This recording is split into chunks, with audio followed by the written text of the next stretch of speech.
I just finished my Hobbit pre-release. There you go. Now you can see it better. Last night. And I wanted to make a video going through the deck that I built, how I ended up choosing to go with this, what my other options were, all of that kind of stuff. Yeah, it's probably not going to be the most edited video, but I did pretty well. I came second overall, so it was a pretty good deck. I didn't have to change too much about it. You will see that I got very, very lucky with two picks. My promo and one other card that I pulled from the deck kind of sealed the deal for me. So let me set up the deck and then you can see exactly what I'm talking about. So before we jump into the main deck, I kind of wanted to go over a kind of backup strategy that I had. I ended up getting quite a lot of good elf synergies. I got Radagast, Bayon, some other landfall stuff in here that was pretty good. The main kind of elven landfall package was these four down at the bottom. Thranduil, the two Sylvan Revelers, and a Mirkwood Nurturer. I think I probably could have made this deck work. It's not a terrible deck by any means, and this is not a bad base for it. I needed a few more kind of low-end creatures to make this deck kind of work. I had a few cheap one-drops, that lake flying guy who recruits. That's a pretty good bird. It just wasn't really feeling like it was coming together. Even though I'm very comfortable with landfall, I have a few landfall commander decks. This was just not tying together in a way that I was feeling very, very comfortable with. Although I am happy with some of these picks that I got from this. I think this Thranduil is cool. I think this can make a great, maybe not a great commander, but it goes in the other Thranduil if you want to build that blue-green black deck. And a few other of these are great. Radagast is just a solid card. I mean, this goes in basically any creature deck. Confiscate and Bother is a great little handy modal spell. Just good to have. It might not see kind of further commander play, but it might see play in other constructed formats. Who knows? Mirkwood Pathmaker in foil. This card is so good. Yeah, wow. I matched up against this card and it was an 11/11. Even without trample, without any evasion, it didn't need it. It was just so damn good just by being absolutely massive. I think if I ended up with a few more quarrels, I could have maybe gone with this deck. I may have gone a bit further with this deck. I mean, particularly with Mirkwood Pathfinder, right? It's not Pathfinder, it's Pathmaker. Mirkwood Pathmaker with any amount of quarrels is just crazy. You're getting so many free kill spells off of that. So yeah, that was kind of my backup deck plan. Alrighty, moving on to the main deck. You'll see that I not only pulled one, but two Smaug the Magnificents. The foil was my box topper, and the alt art I just happened to pull in a pack. Wow, what an insane lucky pull to get both of these. This sealed the deal for me. As soon as I saw that I had two Smaugs, even with one, it was probably worth going red. But as soon as I saw two, I knew I was building a red deck. I didn't know if I was going red-black yet and going the Goblins route, or if I was going red-white with Dwarves and Storied and stuff like that. I ended up going the Storied route. Reason being, I got a hell of a lot of really good white creatures. The Queen of Dale. This was the best card in my deck. I'd say in the 9 games that I played, in the 3 rounds, this I probably had out on turn 2, 7 of the 9 games. So good. Even though I wasn't playing into Recruit, just such an incredibly good card with so much value. The card advantage of drawing and discarding a card at least once a turn, or at least once a round, right, on your opponent's turn, usually twice if they are interacting with your board as well, or playing combat tricks or whatever. It's just so good. This card is insane. I'm so glad I got even one of them. That is incredible. But the real stars of the show when it comes to Storied were Feely making me a bunch of other dwarf tokens. Ori kind of just did his thing. He wasn't doing that much, but he's a legendary and he has Storied. Gloin, I kind of thought that easy pickings would be useful against some of the tokens decks, like the go wide strategies. It may have been useful in some instances. I could see it kind of working in against the goblins and orcs deck in certain kind of situations. It really wasn't that good because against the Thranduil deck, right, against this guy, I went up against a matchup against this deck. All of the 1/1 elves that he makes with landfall immediately become 2/2s because of his other ability. So dealing 1 damage does nothing. Most of the amass orcs, like the amass goblin armies, sorry, that I was going up against were bigger than 1.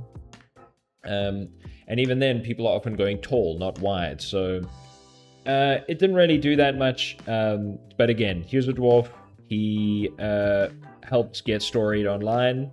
We can't complain about that. We're happy about that. Oh, this guy.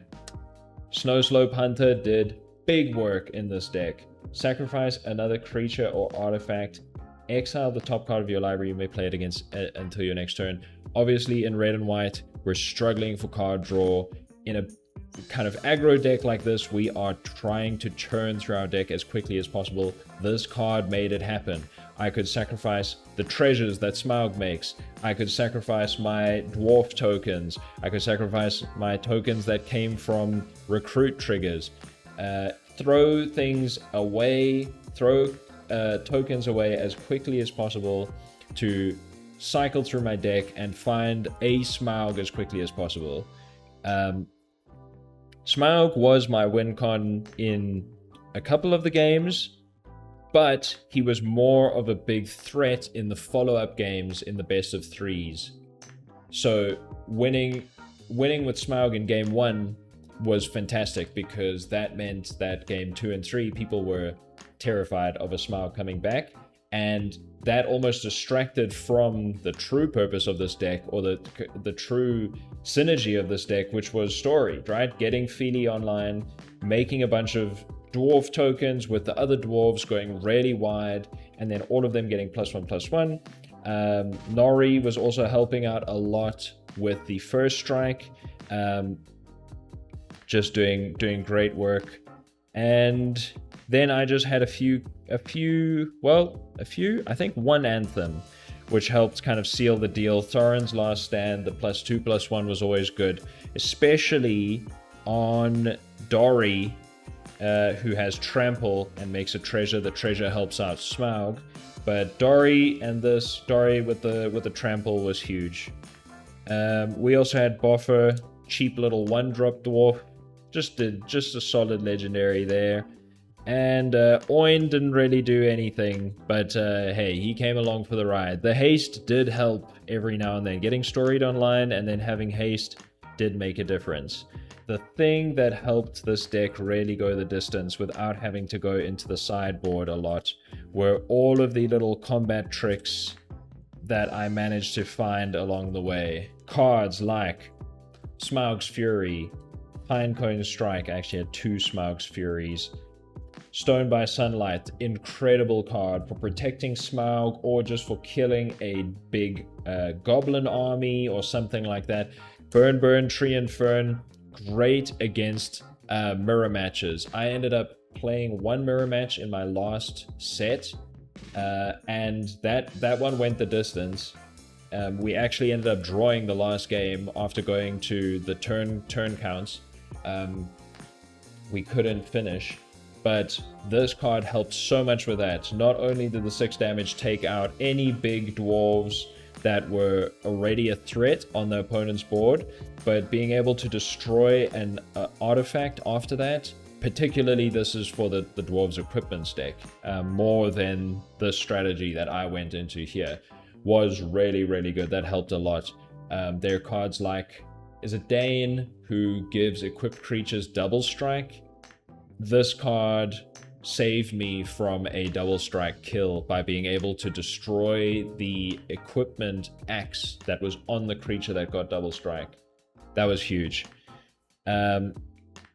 Magnificent End, such a valuable card. Again, against an aggro strategy, this card shuts down everything. 2 mana, deal 5, basically kills most or all creatures, basically. in pre-release or in limited. And yeah, being able to do it for 2 mana is just completely broken. It almost helps more when your opponent knows you have this, because they are so scared to attack with anything. They know that you will just kill it for 2 mana almost incidentally. Really, really good removal spell. The Black Arrow, I never actually got to use this against a dragon, but this is a really cool equipment. It's very, very narrow, obviously, for anything outside of limited, but it really makes sense here. I can imagine that my opponents wished they had a Black Arrow going up against a pair of Smaugs. The fact that you can play it, it has flash, and it has death touch to dragons is, yeah, that is really powerful in this set particularly. So I'm trying to see if I missed anything here. I think that's about it. The rest of these were lands and stuff like that. Crazily, I never played this card. This was in my deck. In 9 matches, I didn't play this card once. Very weird. But I think this interaction package, the Smaugs Fury, along with the dwarves who, you know, either get bigger or had trample or whatever, being able to give +3/+0 and first strike, the first strike particularly, really, really made a difference. Helped me break through kind of gridlocked games.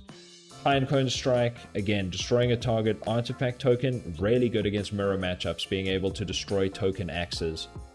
But dealing 3 damage, again, very, very efficient. Worked a charm. I would say of this package, the one that I used the most was probably Stone by Sunlight. I used the indestructible mode on big creatures like Smaug very often, and the destroy creature with 4 or more came in very handy once or twice against big attacks. I was running Last Light of Durin's Day to try and act as a dragon tutor, just in case. I mean, I was kind of thinking in my head, oh well, this acts as another Smaug. It really didn't. Getting 6 tokens on this was way too difficult. Playing 6 mountains was really difficult. Often games were just finished before this even happened. I think the highest I got on this was like 3. This deck was just kind of too aggressive for this to ever matter. Alrighty, so there is the entire curve of the deck, from 1 drops up to 4 drops. And you'll see that technically there is a 5-drop Magnificent End, but I have grouped these cards as I intended to play them, not by their most expensive cost or not by their cheapest cost. So as another example, Boffer, I never played this adventure. I had no intention of playing this adventure. This guy was simply a legendary 1/1 with lifelink for 1 mana. That was his purpose. The adventure was just there on the side. Same thing with Gloin. Even though his ability is technically 3 mana, I was playing him as a 4/4. I was never using that 3 mana ability. And exactly the same with Magnificent End. I was pretty much always casting it for 2. It was there to be cast for 2. So, you know, that was, you can see how aggressive this curve was. The most expensive stuff was 4 mana and it was Smaug. So trying to keep this curve as low as possible, I think also made this deck very, very aggressive, and it made it play really, really well. I was often getting a bunch of dwarves out really early. As I said, Queen of Dale was coming down on turn 2 most games, followed by a Snow Slope Hunter or a Dory or a 3-drop pretty much out of the gate. Sometimes a Nori and a Buffer or something like that. I was basically tapping out every single turn. And yeah, this deck did great.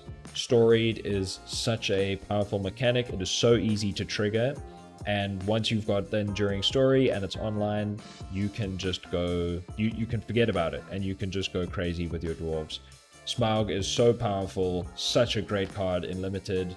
I think it'll do well in Commander decks as well. Really, really cool. I'm so glad I got 2. That's kind of what made the deck.